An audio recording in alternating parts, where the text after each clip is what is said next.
Hello les rêveurs, j'espère que vous allez bien. Je vous retrouve pour la première vidéo de l'année 2023 pour le bilan de mes acquisitions du mois de décembre 2022.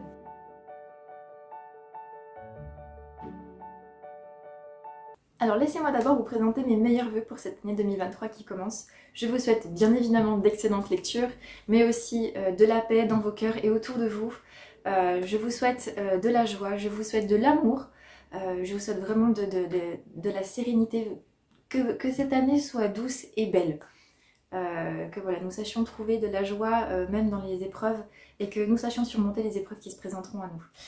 Je vous remercie encore une fois d'être là avec moi, cette chaîne se maintient, je ne sais pas trop comment elle va évoluer cette année puisque j'ai décidé de faire des chroniques un petit peu plus en vidéo, en tout cas sur les réseaux sociaux, en format court, donc je ne sais pas comment je vais évoluer par rapport au bilan lecture ni au book haul, mais pour l'instant effectivement on va se maintenir avec 2 vidéos par mois.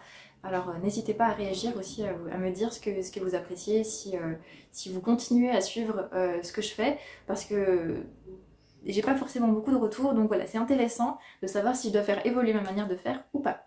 Dans les médias, je vais vous retrouver effectivement avec les quelques acquisitions que j'ai fait au mois de décembre. Contrairement aux années précédentes, je n'ai pas un énorme book haul, parce que je n'ai pas beaucoup acheté de bouquins, je n'ai pas reçu beaucoup de services presse, et on m'a offert peu de livres pour Noël. Je ne vais certainement pas m'en plaindre, au contraire, je suis plutôt contente parce que avant, effectivement, au mois de décembre, c'était le stress parce que j'avais beaucoup de lectures à faire, beaucoup de services presse. Donc là, j'ai un petit calme qui est largement bienvenu et duquel je peux profiter pour avancer du coup les lectures qui étaient un peu urgentes à faire. Bref, je n'en dis pas plus, je vous présente toutes les belles choses que j'ai reçues quand même pour ce mois de décembre. En premier lieu, je me suis procuré 2 romans audio. Il y a eu Une chance sur un milliard de Gilles Le Gardinier, lu par Bernard Gabet, et Mardi soir 19h de Gilles Le Gardinier, encore lu par Clémentine Domptel. Alors effectivement, j'ai déjà écouté l'un, je vous en parlerai dans le bilan lecture, je suis en train d'écouter l'autre. C'était une lecture d'ailleurs à cheval entre décembre et janvier, entre 2022 et 2023. Mais voilà, des lectures que je connais, ce sont des relectures et que je prends plaisir à écouter au niveau audio. Au niveau numérique, j'ai fait un achat, puisque j'ai décidé aussi d'arrêter l'abonnement Kindle pour l'instant, puisque je ne m'en sors pas, je n'arrive pas à lire à la fois en numérique et en papier. Donc je priorise le papier et j'ai mis en pause mon abonnement Kindle. J'ai quand même acheté un bouquin qui n'était pas effectivement dans l'abonnement Kindle. C'est Un Noël blanc aux neiges éternelles de Georgina Tunas-Sorin, en auto-édition. Et c'est pareil, je l'ai lu effectivement aux alentours de Noël, donc je vais pouvoir vous en donner un avis complet pour la prochaine vidéo, pour le bilan lecture. Parlons maintenant de ces superbes cadeaux que j'ai reçus à Noël.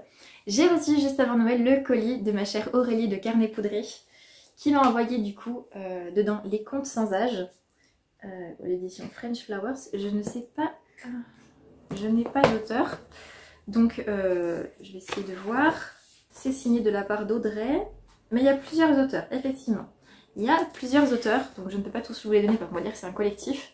Mais voilà, je suis toujours très fan des albums, j'aime beaucoup les contes, donc je suis très curieuse de découvrir celui-ci, de pouvoir me plonger dedans et de peut-être les lire ensuite à ma fille avec bonheur.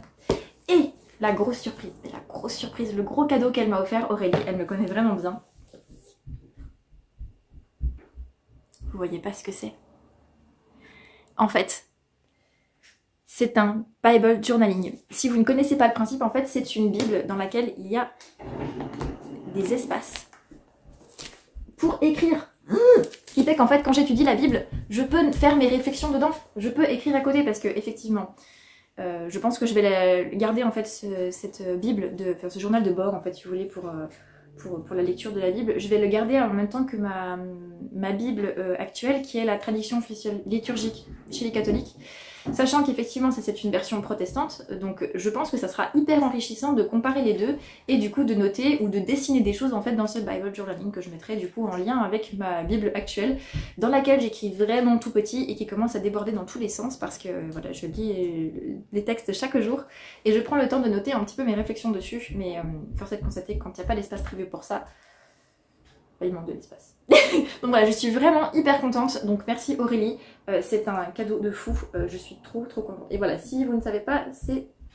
Alors, je vais vous montrer ici effectivement, hop, et c'est la Société Biblique de Genève qui a fait ça. Je vous montre là, voilà, pour que vous ayez les références si jamais ça vous intéresse. Ah voilà, avec un peu de lumière ça ira quand même un petit peu mieux. Alors ensuite j'ai reçu de la part de ma maman, j'ai reçu 2 livres de la part de ma maman. Merci mamounette. Elle m'a offert le dernier Gilles de Gardinier, Le secret de la cité sans soleil, aux éditions Flammarion. D'après ce que j'ai compris, en fait, c'est le premier bouquin qu'il a écrit qui a été réédité. Je ne l'ai pas lu. Donc voilà, j'ai vraiment hâte de le lire.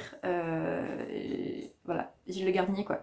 Et ensuite, je pourrais danser, je pourrais crier de joie, je pourrais trépigner d'impatience, J'ai reçu le tome 2 du Père Elijah. Donc Père Elijah à Jérusalem. De Michael D. O'Brien aux éditions Salvatore. Donc je pourrais être frustrée que le tome 1 soit en poche et que le tome 2 ne le soit pas. Je m'en tape. J'ai la suite. Je vais pouvoir lire la suite, je vais pouvoir savoir ce qui se passe. Je vais pouvoir trembler, je vais pouvoir... Voilà. Je suis trop contente de l'avoir reçu. Donc je pense qu'il va pas faire long feu. Il va passer dans ma pile prioritaire après les services presse. Mais trop hâte, trop hâte, trop hâte. Et enfin les 2 derniers bouquins que j'ai à vous présenter qu'on m'a offert. Merci Lia du coup, elle se reconnaîtra si elle passe par là. J'ai reçu l'anthologie spirituelle de François de Sales, dont texte choisi et présenté par Max Huot de Longchamp aux éditions Artege Poche, dans la collection Les classiques de la spiritualité. Je pense que c'est un très bon choix, puisque Saint François de Sales est mon saint patron effectivement de profession, patron des écrivains. Donc voilà, et puis j'aime beaucoup, j'avais beaucoup aimé ce qu'il avait fait, donc j'avais lu Introduction à la vie dévote, j'avais beaucoup aimé. Donc voilà, j'ai hâte de pouvoir le lire aussi et de me plonger dedans. Et j'ai aussi reçu Prier avec bébé, avec une illustration de Brunor, donc c'est un livret mineur, pour apprendre effectivement à prier avec ma petite fille. Donc voilà, j'ai hâte de pouvoir aussi le feuilleter pour pouvoir en profiter et le mettre en application du coup à la maison. Et voilà, ce sera tout pour cette nouvelle vidéo. Peu d'acquisitions, mais d'excellentes acquisitions, il faut le dire. Cette vidéo du coup arrivera un petit peu en retard par rapport à ce que j'avais prévu, peut-être le samedi ou le lundi, je ne sais pas. Tout simplement parce que j'étais en vacances un petit peu aussi cette semaine, j'ai fait des choses, j'en ai pas fait d'autres, donc voilà, je profite aussi, je prends le temps de faire. Tant que le contenu finit par arriver, je me dis que ça passe quand même. Je vous retrouve bientôt du coup, j'espère la semaine prochaine pour le bilan lecture du mois de décembre. J'ai fait assez peu de lectures mais d'excellentes lectures encore une fois et j'ai hâte de vous en parler. Passez un excellent week-end, une excellente semaine et merci encore d'être là avec moi et faites de doux rêves, qu'ils soient en mots ou non.